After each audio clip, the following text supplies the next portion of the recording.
Hi folks, Hi. Jay here. How you going? It's all about photography. Today we're just going to have a bit of a chat about portraits. Yeah. We have our portrait workshop coming up on Thursday Thursday night. night, We do, and we set up in the little classroom there in basically a studio environment using off-camera flash. Yeah. And I get a few inquiries from people that don't own speed lights. They want to know how to take portraits, on the cheap basically. They're not really interested in Limited forking equipment out for a speed light and that they might hardly ever use. I'd love to share. And I know as being a wedding photographer, you do a bit of portraiture work, and Definitely. Yeah, something I'm quite passionate about. All right, well, how can I show you a few of the images? You've got an image files there as well, Jay.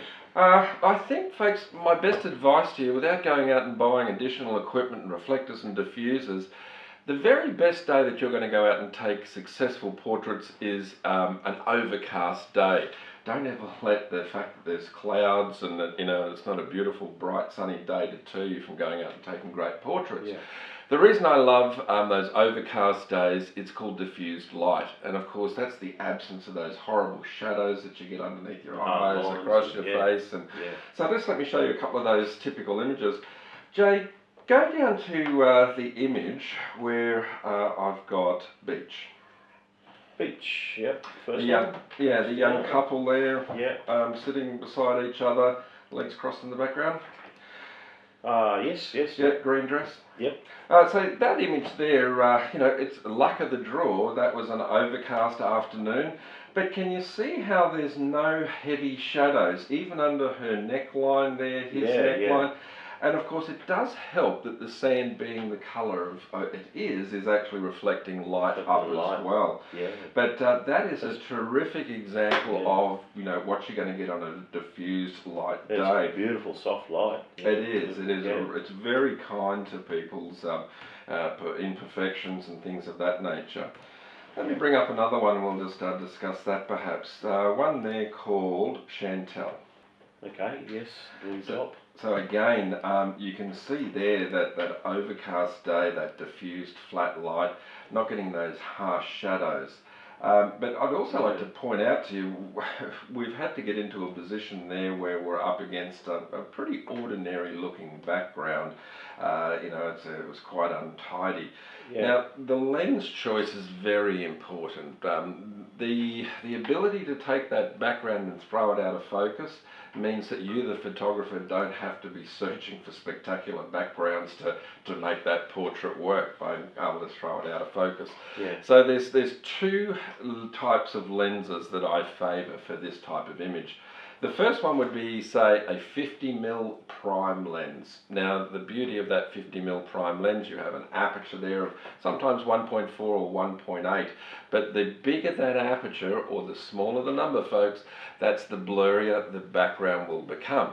Now, if you're not going to run out and buy yourself a specific lens for that job, most of us, when we bought our twin lens kit, we got a telephoto lens, and a lot of people sort of reserve that for either the sports carnival or for a bit of wildlife photography.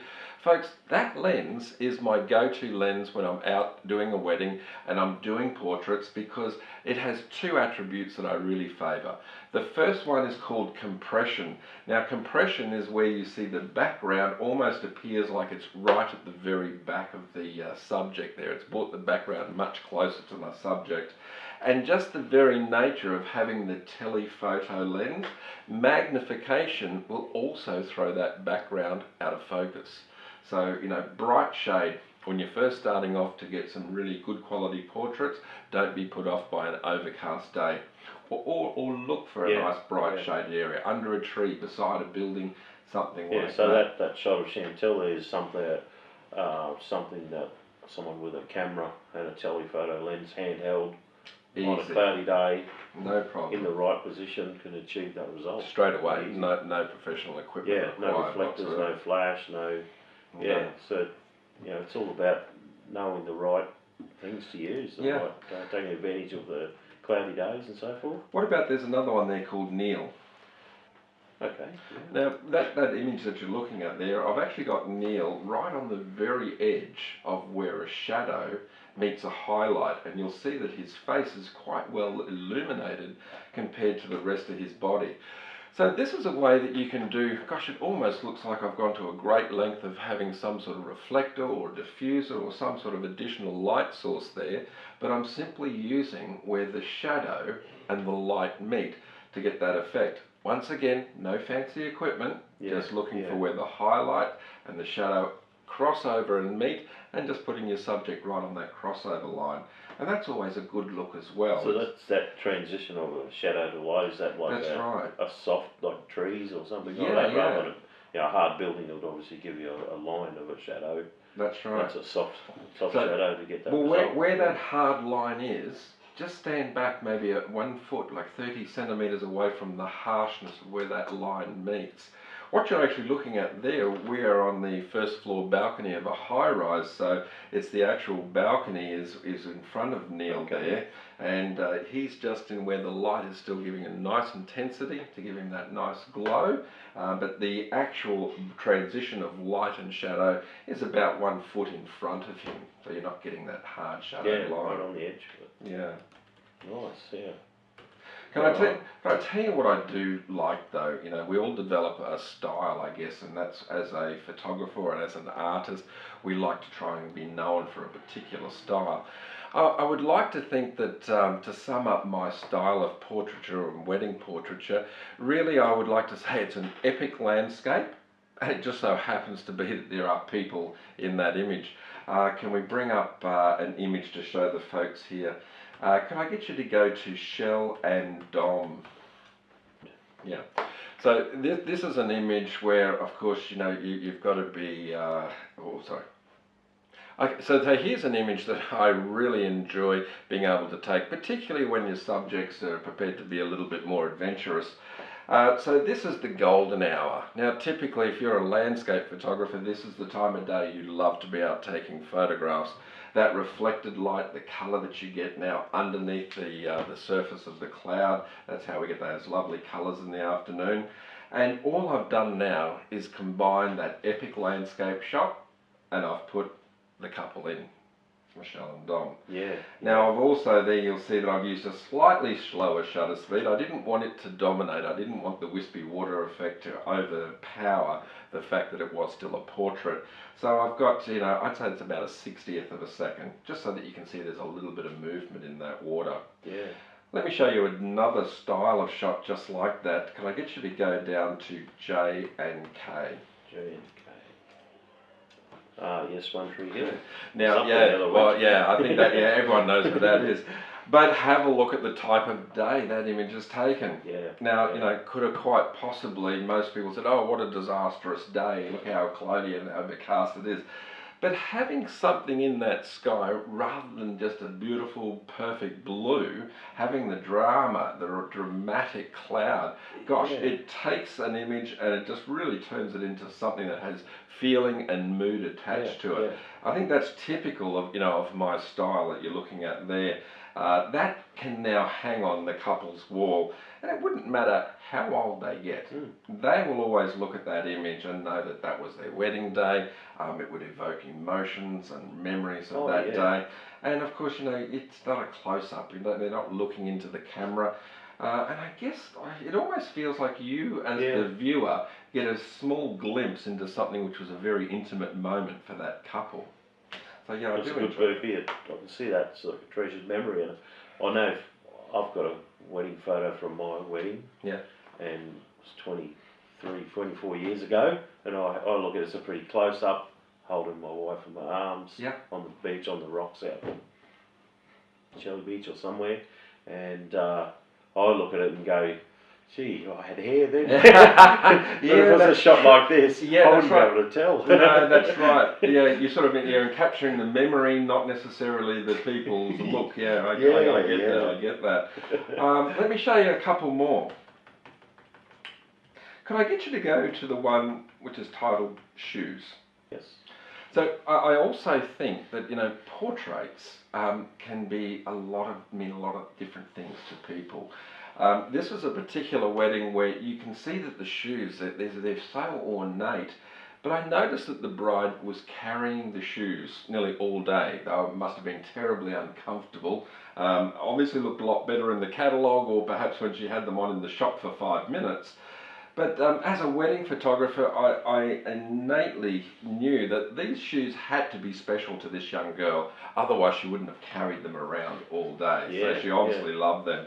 So in this particular image, you'll see that my point of focus, it is the shoes. And I'm using, again, a fairly large aperture, but not so wide, not like 1.4 or 1.8 where you lose the background completely. Yeah. This is typical of something around about f5.6 to say f8. I definitely have got the focus on the shoes, but you can still make out the couple in the background. Yeah. And if you knew who they were, you could put a face and a name to them. Yeah. So I think that's also part of what makes great portraits.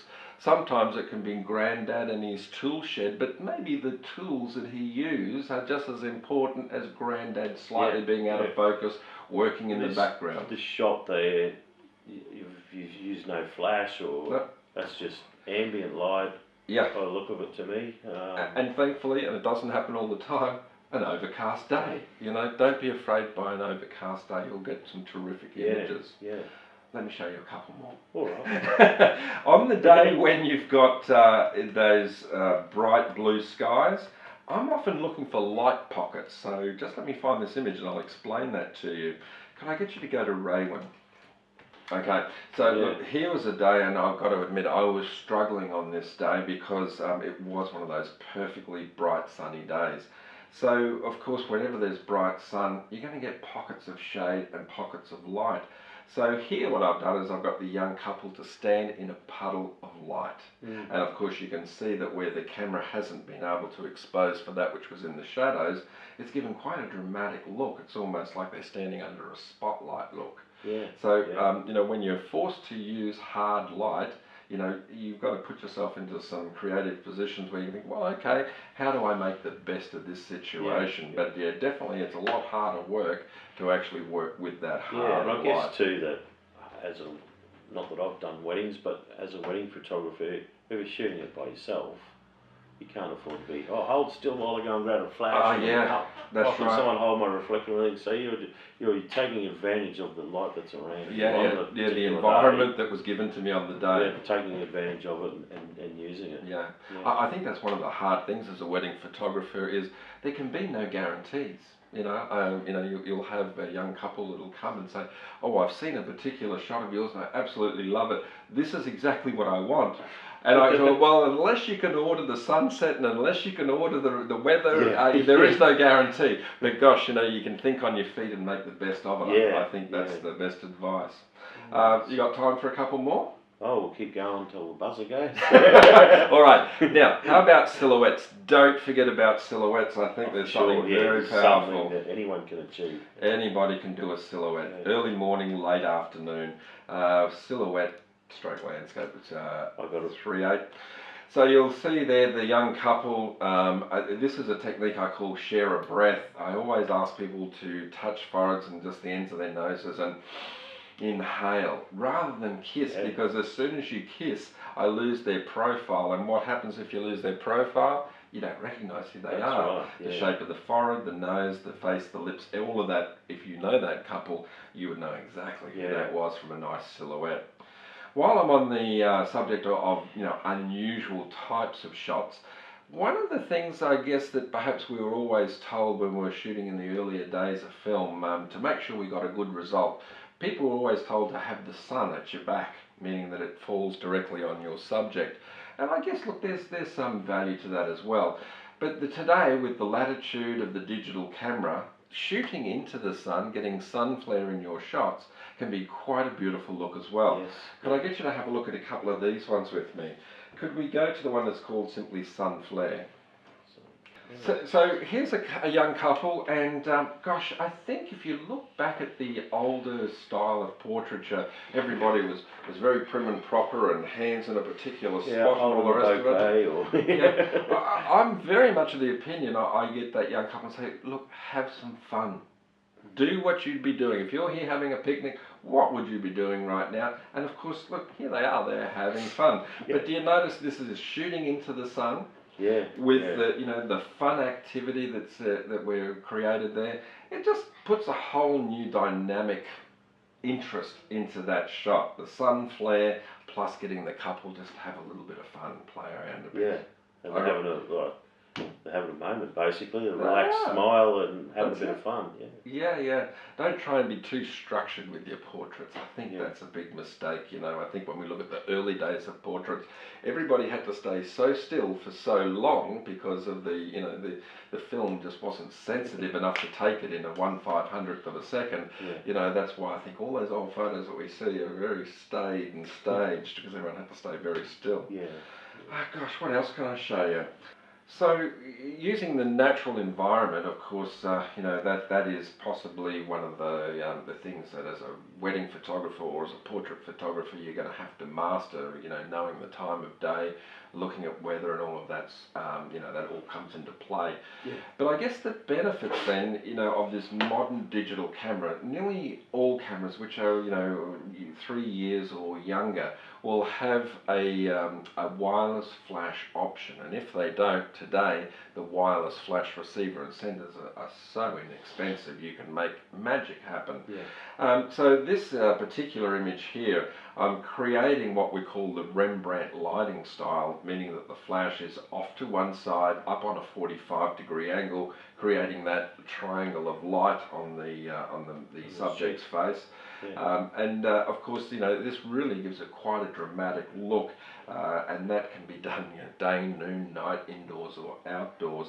And of course, if you start to get into your portraits, we've got a little bit of vision there with Katie and Jacob. You can start to use any of these techniques that you will start using your wireless flash for, and you can transition them into the big studio heads such as the ones behind us, and you can take them with a battery pack and use them outdoors, and you can get that crafted portrait look, yet still take advantage of the outdoor environment. Yeah, no, that's been some good information there. Thanks for sharing that. I'm sure our viewers will learn lots of tips and tricks out of that. Thanks, mate. It's something that that's my passion. I love portrait photography. That's my bag. Yeah, so we've got the workshop, like I said, coming up on Thursday night. Where we'll be using off-camera flash and like studio setup. Well, I'm going to go through the 3 basic styles of portrait which are most common, and that is high key, low key and mid key portraits. So something that's appropriate for family portraits, something that people can use for corporate portraits for either a website or a business page, and also a low key, and I do love low key. That's really throwing shadows and putting some mood and feeling into it. But that stuff that we're doing with wireless flash on Thursday night, you can sort of use that for anything. One's wonderful still life or product photography. Yeah, that's what I use my flashes. I'm not a portrait photographer, but I use my flashes for more my macro work and creative with my model cars and all that sort of stuff. So learning how to use them and different lighting techniques is just the same practice. It's going to be a bit of fun. All right. Well, love to have you along, folks. That's this Thursday night. If you've got the opportunity to pop in, 5:30 till 7 o'clock. I'd love to see you there. Thanks, Jack. Thank you. Yeah, it's good. I might want to talk about some of your macro stuff next one. Okay, cool. Thanks. Bye.